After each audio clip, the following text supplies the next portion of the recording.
Hello everyone and welcome back to my channel. As some of you probably will be aware, I am running the London Marathon this year at the end of April for the MS Society, which is crazy. I've had a few questions about how I applied for the marathon, you know, my decision behind it, so I thought I would just make a quick video kind of showing and explaining how I applied for the marathon. So if you watched my video where I announced I was running the marathon, you will know that the build up to me running the marathon has been for at least 2 years. And for 2 years, literally, I think probably every day, I have imagined getting to the finishing line of the marathon. So maybe the law of attraction got me here, maybe it's just fate. But here I am applying for the London Marathon, got a place, I'm running, oh. So I will leave the link to that video in the description box down below, and you can go and check that out because, yeah, it kind of explains a bit more of my story, and yeah, I applied for the marathon eventually. I really want to show people, especially people newly diagnosed with MS, that life is not over, your life still goes on, and you know, you can do everything that you want to. So I am so happy that I am running the marathon because I know that something like this and that this video is what I really needed when I was in a very dark place, just been diagnosed with MS, couldn't walk, everything was just horrible, and to see someone doing this and documenting it, I think would have given me so much hope, and it would have really lifted me out of that space. So I really hope that this maybe helps someone. If you know of anyone who's going through a rough time, or they're newly diagnosed, or they're in the middle of a relapse or something, please share this video or share any of my videos, because I really want to inspire people or motivate people or just keep them lifted out of, you know, the negativity that this disease can bring.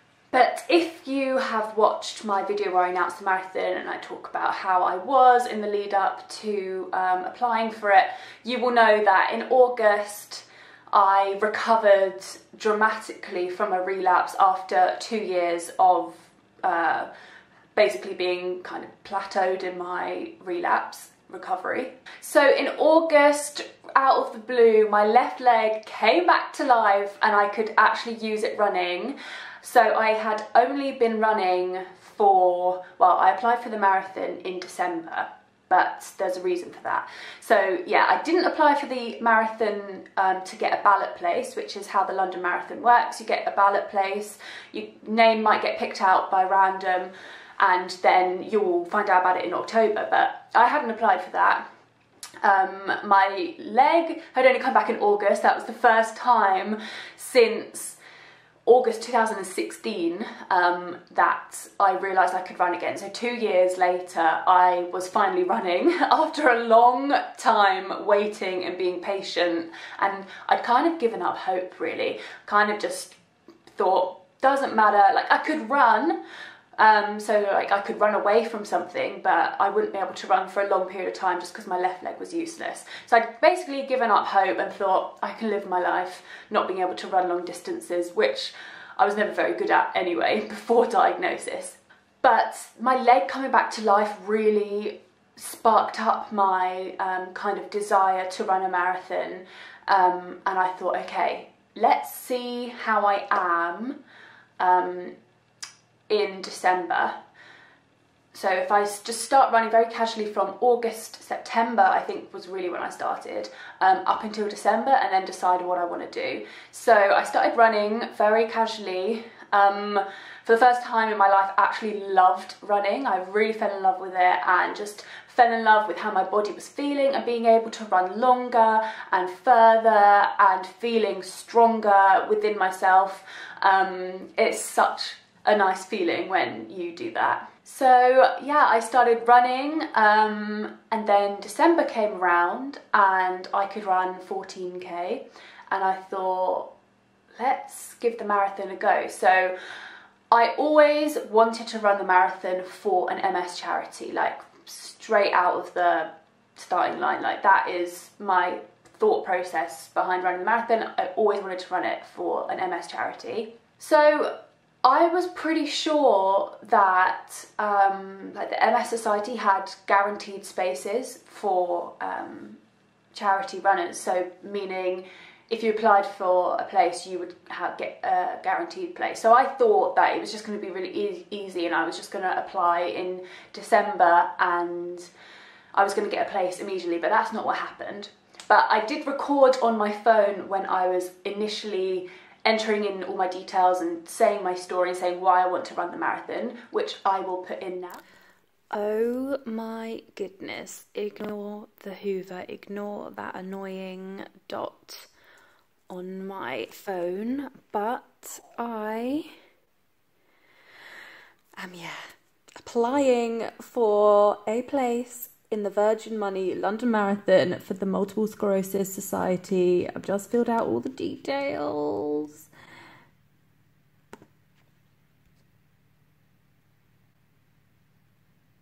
Apparently I'm going, but basically I applied for my place and hopefully it gets accepted. If you're seeing this, I guess it gets accepted.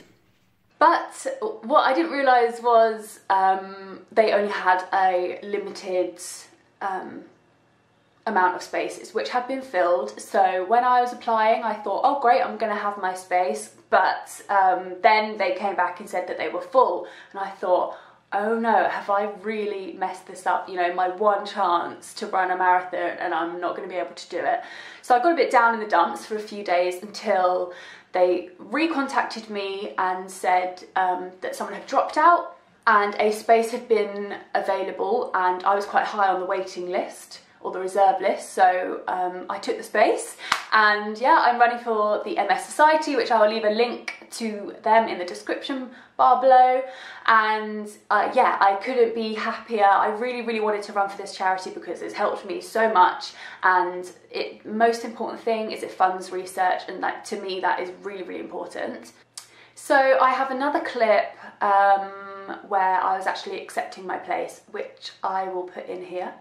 So I am just on the London Marathon website and I'm just filling in some details. Put my predicted running time as 5 hours 30, but I am hoping to run it in under 5 hours. But at the moment, that's probably a realistic time for me, considering where I'm at in my training. But yeah, God, this is getting real. So I actually accepted my place in January, which left me January, February, March, April, 4 months. 4 months just to fundraise and raise as much money as I possibly can for this charity. So I will also leave my Just Giving link down in the description box below, and if you could support me, it would mean the absolute world. Even if it's only £1, I would feel so honoured and happy that you have put your money into the MS Society, which is such an incredible charity. It means so much to me, and I'm sure if you suffer with MS, you have used their services before, but also just to support me and get me over that finishing line, because it is going to be a struggle. But although I only got my place in January, I actually started my marathon training the week of Christmas. If you watched my first 2 weeks of training, you will know that my first week didn't go to plan, but I will also leave a link to that video in my description bar below. I feel like that description box is going to be full of links, so happy clicking. And because I had been very casually running since September time, and I could run 14k, I chose a non-beginner marathon plan, which I may come to regret.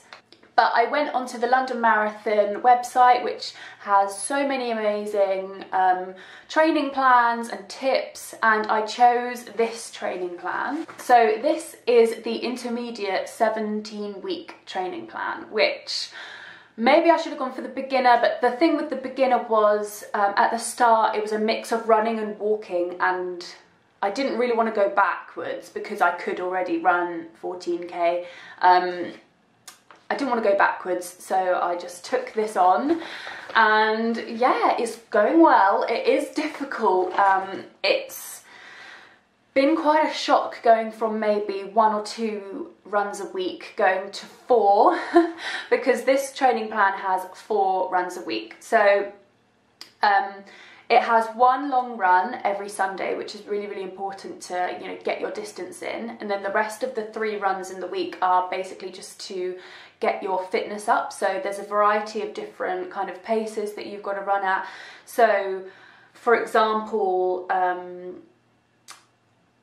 the Saturday of week 2, I did a 10-minute easy run, which is a run where I can kind of talk at a conversational pace with a friend. Not that I have any friends that go running with me. And then it's 5 times 2 minutes interval run, 2 minutes easy run. So basically you do 2 minutes really hard, fast, 2 minutes of an easy run again. So you do that 5 times, kind of like HIIT, I guess, which is high intensity interval training, which is disgusting. And then you finish with a 10-minute steady run, which is slightly quicker than a conversational pace. So yeah, that is the training plan that I'm doing. And then, so it's got 4 runs, and then there's 2 rest days, and 1 other day is rest or cross-train core and stretching. So I really like to do cross-training just as a bit of variety and also to get stronger muscles. And it's really important to work out your core. It's really actually helpful in MS to have a strong core anyway, because so much of our movement comes from our core. And, you know, in my relapse, my coordination and balance was severely affected, and having a strong core would have helped me stand up straight instead of swaying around. But yeah, I am slowly easing into the plan and making it part of my everyday routine. I hope that answered any questions that people have. In terms of me and energy, I don't suffer with fatigue. However, I haven't suffered with fatigue in such a long time, but by the time Sunday evening comes, I feel absolutely dead. But that's also because I do my long runs on a Sunday, and if I don't eat something as soon as I come back in from the run, whether that's just, you know, just a protein shake or a banana or something, I crash massively. Like, my energy levels are at an all-time low. But I find it really hard to eat after runs just because I'm just not hungry. I feel like my body's just in running mode, just survival mode, and it just doesn't want food. But yeah, I find that eating after exercising really plays such a huge part in my energy levels for the rest of the day. So I hope that answered any questions. If you like this video, give it a like. This training plan soon is gonna really ramp up for me. At the moment, I'm in my 4th week when I'm filming this. Next week, I've got to run 10 miles at the end of the week. If you think about the marathon is 26.2 miles, I'm going to have to run 10 miles at the end of next week, which I am not looking forward to, but yeah. It would mean the world to me if you could donate to my fundraising page for this marathon. This training plan is such a commitment, and there are going to be times where I am not going to want to run at all. So if I have the motivation and the support of you guys behind me, I know I can push through those times and really smash it and get myself to the finishing line. This is the biggest thing that I'm ever going to do in my life, and it means so much to me, and I've literally thought about it every single day for like 2.5 years. It would mean so much. I know money is always such a struggle, so yeah, just a donation, even if it's £1, would be incredible. If you can't donate, please share this video or share any of my marathon videos, and yeah, let's see how much money we can raise for the MS Society, which is a charity that is funding research into new treatments, a potential cure. Like, we all need this, so let's really come together and try and raise as much awareness and as much money as we can for this incredible cause, and yeah, get me over the finishing line. Thank you so much for watching this video, and I will see you in my next one. Bye!